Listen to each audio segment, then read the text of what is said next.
Hi, my name is Noah Clark. I'll be talking about social issues in music, which I covered in my research paper for my Intercultural Communications class. I apologize beforehand if it gets noisy any times in the background. People in my apartment can get kind of rambunctious sometimes. Anyway, getting into the paper, music is a global language that, while differentiating in notes and performed in various instruments, crosses language barriers and influences people in many ways.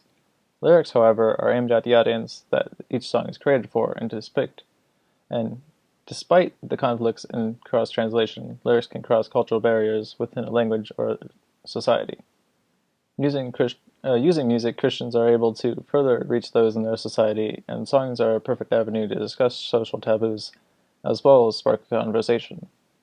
Uh, in short, this paper is an analysis of communication as music as communication in the postmodern cultures of the heavy music scene. As with many things, Christians have a rather mixed view on the interaction with social and political issues. One side is very opposed, stating that we should be focused more on evangelism and the issues that people are, rather than the issues that people deal with. And the other states that it is more inherent to be involved in it, so that we are able to reach and care for those that God has called us to. In the book Ethics for a Brave New World, John and Paul Feinberg discuss both sides of this topic, but for the sake of analysis, we'll be focusing more on the arguments for Christian involvement rather than against. The first part of the argument is that it is a matter of the two kingdoms, and that our allegiance must be to Christ first. This matter is further discussed in that while loving Christ and following his lead to care for the people, we must not only provide for their spiritual needs, but also their physical, social, and material needs as well. And that the only way to do this is by taking part in social and political issues to make sure that these provisions are available. They conclude saying that basically, as long as we are keeping our desires and goals aligned with Christ and his desires to provide for mankind, that involvement as Christians is not only acceptable, but is necessary.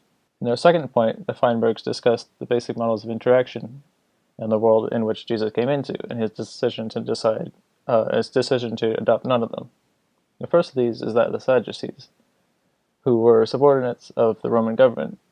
The second is that of the Essene, who withdrew from the society in wait for messianic intervention. The third, that of the Zealots, who decided instead to revolt against the empire through violence and belief in divine intervention on their part. And finally, there were the Pharisees, who lived in the world but tried to separate themselves with laws. Jesus, however, as previously stated, was in the world but not of it, and chose to reject all these options, and as well as the philosophies and values of the earth, in order to carry out the principles of heaven, which neither mitigated his ability to preach the gospel nor care for the people's needs. In the same order of thought, the idea that Christian ethics is only for Christians is inherently ambiguous, since God reigns sovereign over not only believers but non-believers as well. Finally, the mere idea that involvement isn't necessary, due to the idea of Christ's return that is soon, is quite illogical. Many passages in the Bible, including Matthew 24:36-44, state that no one knows for sure the time that Christ will return, and that for the same reason we should not use this as an excuse to avoid involvement in social and political issues. For even during the days of the apostles, there was vivid anticipation for the Lord's return, but that did not make them urge withdrawal from the world, according to the Feinbergs. Even when God saved Zacchaeus, he did not tell him to relinquish his position as a local tax collector, but only to repent his ways and thus perform his current duties in a manner pleasing to God. Therefore, it is quite necessary for us as Christians to interact in both the social and political issues in order to guide them closer to the desires of God. Moving forward into the use of music as communication and maintaining the idea of Christian necessity to be involved in social and political issues, we delve into the idea of music being used to open avenues of discussion. In Intercultural Communication for Christian Ministry, Frank Tucker talks about how Apostle Paul correlated music with his teaching, and in music with teaching in Colossians 3:16, and how singing should be with both spirit and mind in 1 Corinthians 14:15. He further quotes Rosalind Brown's book, How Hymns Shape Our Lives, where she says that Christian hymns teach scriptural and theological truths, tell the Christian story, they keep alive hope in the face of persecution and oppression, and stir action against social ills. In a similar fashion, many bands use their vocals to do the same. One band being Silent Planet, an American metalcore band from the Azusa, California, which derived their name from C.S. Lewis's science fiction novel Out of the Silent Planet. While the band has a few lyricists, their main lyricist, their vocalist Garrett Russell, originally graduated from Azusa Pacific University in 2012 with a bachelor's degree in English and philosophy, and received his master's in psychology from Fuller School of Clinical Psychology later in 2014. While the band does not prefer to be labeled as a Christian band due to their negative connotations in the music scene, they do write many songs referencing Christianity, such as Depth 2. In an article with Alt Press, Garrett stated, "I'm not going to hide my faith because that would be disingenuous. I always thought that the heavy music scene was supposed to be about being genuine. For me, that's the genuine truth. I'm super impacted by Jesus. His teachings literally inform everything I do, but I don't really preach on stage because I don't have the interest in doing so.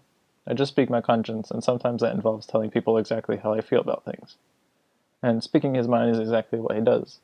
But not only does he express his mind on topics, he backs them up using biblical and scholarly references to create what some might consider lyrical masterpieces." One of the band's songs, Vanity Sleep, discusses the topic of consumer despair, and how, as Garrett states in an interview with COM293, that the things that we own begin to own us. The song not only references biblical events such as the removal of Adam and Eve from the Garden of Eden, but works of literature.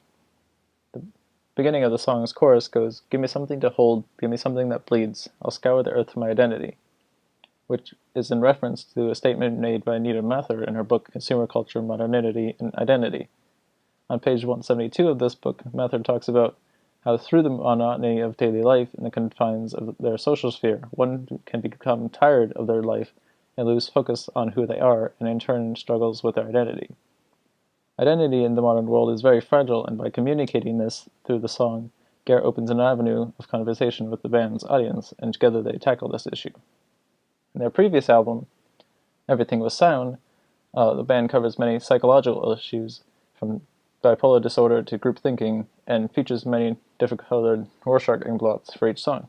One of their most popular songs from that album is the song Panic Room, which covers the topic of PTSD and the struggle of our nation's veterans.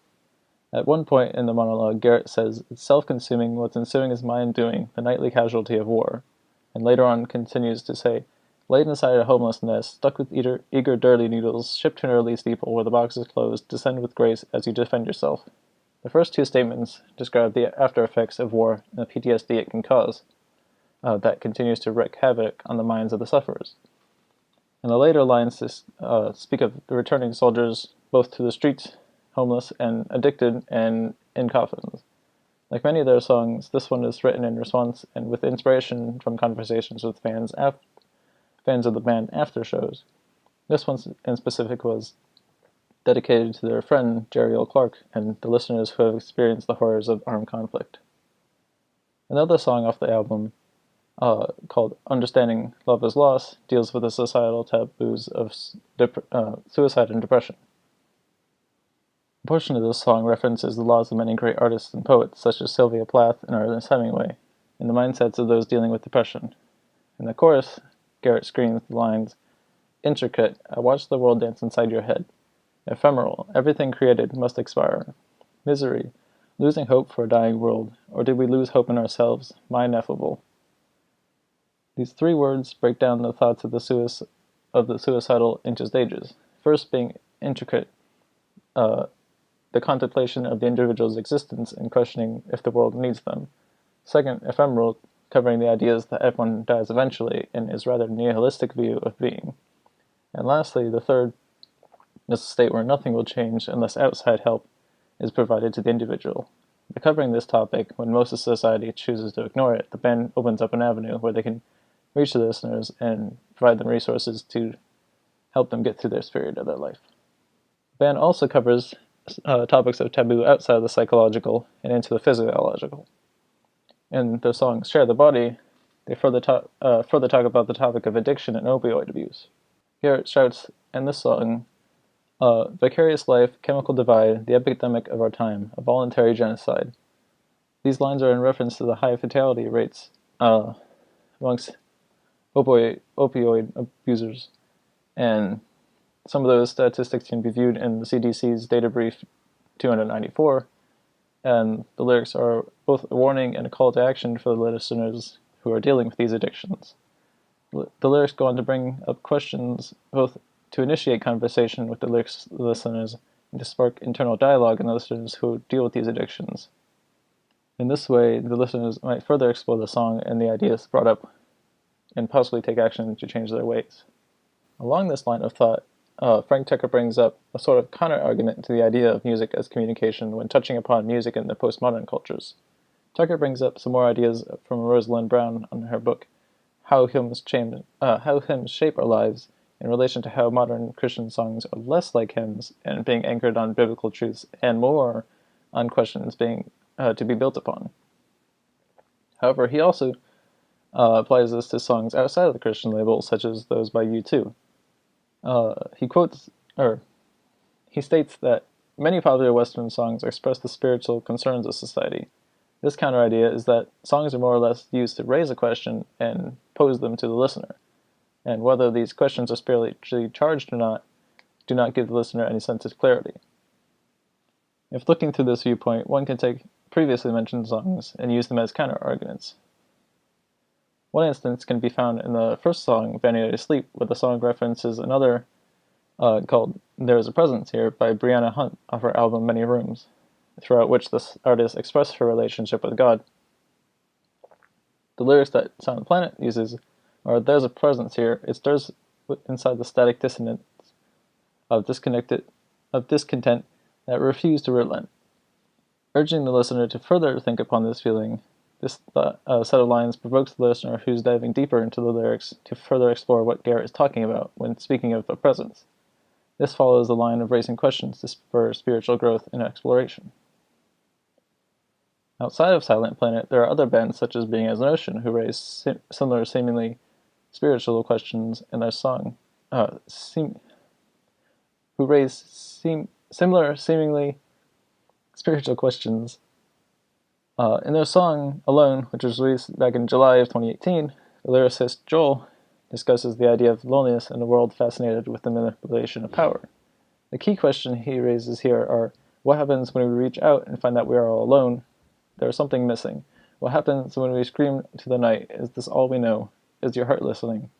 While Joel does not overtly state that the idea of something missing is God, the listener may take that connection and make it into something where they think that the thing that they are missing is, in fact, God.